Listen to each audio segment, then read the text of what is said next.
Double Factor Monopoly, published on the 31st of May 2018 by Insula. The main disagreement between Rothbardian and Misesian monopoly theory is the theoretical possibility of monopolies on the free market. This is the most wonkish topic possible, as the disagreement is extremely slight. Mises believed that monopolies are only sustainable with state aid, while Rothbard denied the existence of monopolies without the state outright. What will make the article even more technical is that I will be finding a middle ground between these two very close positions, as I think both are missing a very slight possibility that could change our view of monopoly theory. The crux of Misesian monopoly theory is that it is possible to become the sole owner of a singular factor of production. Thus, when a particular capitalist is the only person who owns a factor of production, he can charge a higher price due to not having competition in regards to producing a certain good. And if we adopt some neoclassical terminology, we can characterize it as a disparity between perfect competition and monopolistic competition. The objection Rothbard has to this theory is that there is no proper definition of monopoly, as factors of production are either always monopolized or perfectly competitive. This is because there are substitutes for every good, which could leave every factor of production perfectly competitive. And if substitutes do not constitute competition, then everything is monopolized, as there can be no perfect duplicates of any factor of production. Thus, a monopoly can only be defined as a state-given exclusive grant. But we need to consider a possibility found in one of Rothbard's throwaway lines in Man, Economy and State in his discussion about monopolies, one that I cannot find at this present moment due to the immense size of that volume. He posits that if a person owned two factors of production at the same time, he could control the price of both. He disregards this as an implausibility due to the fact that specialization is profitable and the fact that the calculation problem also applies to businesses. Thus, Rothbard never finds the immense theoretical value in exploring this possibility any further. This value is not in the fact that a person could own both a farm and a store. Both of these forms of production are so far removed from one another that the overlap is minimal enough to discredit the possibility of having a monopoly by owning both factors. However, we can consider that one could possibly own a road and the necessary tunnels under that road.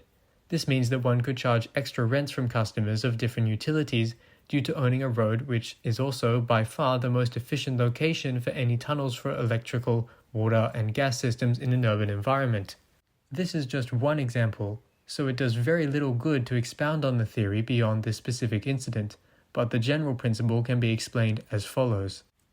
Person A has exclusive control of good A in some area. This does not allow him to sustainably charge extra prices for the use of good A due to the nature of both competition and consumer demand. The only way we can imagine charging an excessive price is if a very large-scale operation owned good A to the extent that no other company could even consider producing good A.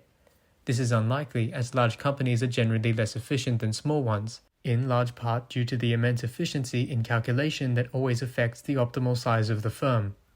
There are countless other examples why monopolies are not sustainable, many of which I have written about in the past. My second book, Capitalism Works, has a very extensive chapter about monopoly theory. However, if good A is necessary for the production of good B, and person A had territorial monopoly over goods A and B, he could charge a surplus for good B. To outcompete the double-factor monopolist, one would have to produce both goods A and B. Producing good A on its own might not be profitable, as the person who controls both goods A and B cannot overcharge for the use of good A. This means that to produce good B, the person aiming to introduce competition would have to first produce good A. The monopolist does not desire competition and would have no reason to let any other person produce good B using his good A. This leaves any potential competitor only with the option to find another source for good A or to create one himself. And here is the only situation where the proponents of natural monopoly theory have a good point. If good A belongs in a category of natural monopoly, it has a fairly large barrier to entry. This is usually not a problem in the long run by itself. If the company overcharges for the good, it will be outcompeted. But if there's a large barrier to entry for producing an unprofitable good which facilitates profits for another good, there is very little possibility for any competition in the production of good B. This is my concept of double-factor monopoly, and the reason why I differ from both Mises and Rothbard on the issue of monopoly theory. When the monopolistic good is alienated from all competition by two steps, it becomes hard to argue that there really are no monopolies on the free market, and when the good is a natural monopoly in the sense that the demand for it is very vertical and the barrier to entry is immense, it can sustain itself for long periods of time and will always be a minor inefficiency in a completely free market.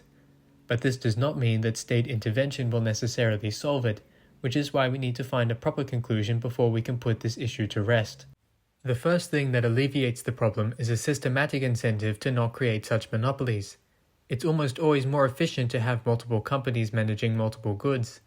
This solves the issue of electrical grids and other similar goods, as the people who own the generators do not need to own the grid itself. This is more efficient for both the company and the consumer of the particular product and will usually provide better results. However, this does not avoid the fact that there are corner cases where free market organization is theoretically inefficient. But this inefficiency is relatively minor when we consider that government ownership of a particular good is always a monopoly and an even worse example of all of these problems. The only solution to this is to create a voluntarist mode of governance where owners of property band together to make decisions without the government owning any property itself. This would allow for the only proper use of anti-monopolistic action in separating the entities that provide goods, which eliminates any concern for this kind of monopoly. However, the inconvenience is so slight and unseen that most people would not bother creating a covenant to fix this issue, and the issue may ultimately be better left unsolved. This is the same scenario as with the monopolies in social media created by the fact that the value of free platforms only lies in that many who use them. A new platform is unable to provide a user base and is less valuable than the old platform. In this sort of monopolistic structure, the demand is the supply with no proper solution to remove this monopoly other than the natural perpetual change in a market economy. And this is why we ultimately have to accept that there are minor inconveniences in all market economies, and no degree of government action can change those inconveniences without creating worse ones.